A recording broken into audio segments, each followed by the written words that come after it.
So, dito nga po mga Kalingap mga ka-Ed, si Beyonce may pakiusap sa mga viewers para kay Kalingap Edu. So, ano nga ba ito? Yan po yung pag-uusapan po natin mamaya mga Kalingap. Pero bago po natin ipagpatuloy ang video ito, sa mga bago pa lang po sa ating munting channel, huwag po natin kalimutang suportahan ang ama ng Kalingap, Kuya Val Santos Matubang at Kalingap Rob. At paunawa panoorin po muna ang full video bago mag-comment para malaman ang nilalaman nito. So dito nga po mga Kalingap, siguro naman nakatulog po tayo ng mahimbing nga po kagabi dahil nakakakilig at talagang marami po yung natuwa nga po dito sa live nga po ni Kalingap Edu at nitong si Kalingap JJ nga po dahil sa mga comment po ni Beyonce.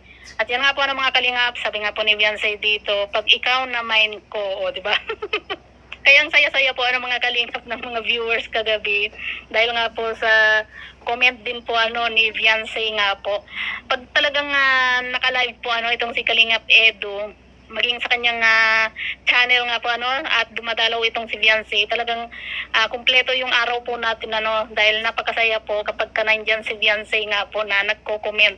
At yan nga po mga Kalingap, kagabi nga po ang saya nga po dahil nga po sa sabi pa po ni Beyonce nga po, at yan nga po may pakiusap din po itong si Beyonce na sabi nga po niya na mine na po kayo para malibre ako ng C3 ng 20 yan. Ha ha ha.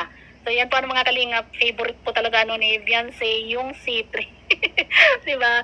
Kahit pagka lumalabas po sila ni Kalingap Edu or kaya hinahatid sundo po ni Kalingap Edu itong si Beyonce, lagi pong dumadaan nga po sila sa Jollibee.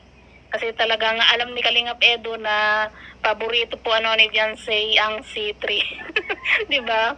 Kaya ang saya-saya lang po mga Kalingap. At yan nga sabi nga po ng iba, nakatulog na daw ba ng maayos? Dahil nga po sa marami po yung kinilig nga po dito sa EDC. At malaking pasasalamat po natin na meron pong velvet bags kasi kahit pa paano nakikita po natin itong si Kalingap Edu at itong si Beyonce na nagkukulitan, di ba?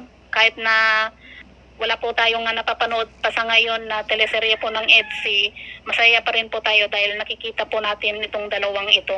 Kasi sila po talaga yung isa sa kumbaga nagpapasaya sa araw natin. At hindi rin po kumpleto yung araw po natin kapag hindi po tayo nakakapanood nga po ng vlog nga po ni Beyonce, kahit na sa mga behind the scene, di ba?